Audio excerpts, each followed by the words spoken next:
పల్లవి ప్రశాంత్ రాజకీయాల్లోకి వస్తున్నాడంట, ఎలా అనిపిస్తుంది నీకు? ఏమో అనే మరి అప్పుడు 35 lakhs బిగ్ బాస్లో వచ్చినవే రైతులకి హెల్ప్ చేస్తా అన్నాడు. మరి అది ఇంతవరకు తన యూట్యూబ్ ఛానల్లో కానీ మరి మేబీ ఇంతవరకు దాని గురించి ఎక్కడ అనౌన్స్మెంట్ అనేది టాక్ అనేది అయితే ఇంకా రాలేదు. మరి ఇంకా అలాంటి పర్సన్ మరి రాజకీయాల్లోకి అంటే మరి అది కొంచెం ఆలోచించాల్సిన విషయమే. ఎందుకని ఈ మధ్య అందరు రాజకీయాల్లోకి ఎక్కువ మంది వస్తున్నారు?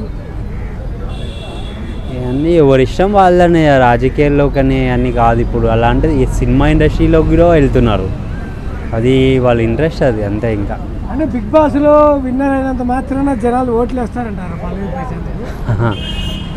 మన మెగాస్టార్ చిరంజీవి గారికే వేయలేరు చెప్పండి. ఒక మాట ఎగ్జాంపుల్ చెప్తున్నాను, నేను తప్పుపట్టి కాదు. అంత మాత్రాన బిగ్ బాస్లోకి వచ్చేసి విన్నర్ అవుతారని కాదు, కానీ చెప్పలేం, జనాల చేతిలో చెప్పలేం. పబ్లిక్ పల్లవి ప్రశాంత్ నమ్మి ఓట్లు వేస్తారంటారా? నాకు తెలిసి అయితే నా పబ్లిక్ గురించి అయితే నేను చెప్పలేను అన్నయ్య. నా ఒపీనియన్ అయితే ఆయన ఎలక్షన్లలో నుంచి ఓడిపోవడం అయితే ఖాయమనే అంటున్నాను నేనైతే. ఎందుకంటే అతను ఫేస్ చేయలేడని నేను అంటున్నాను.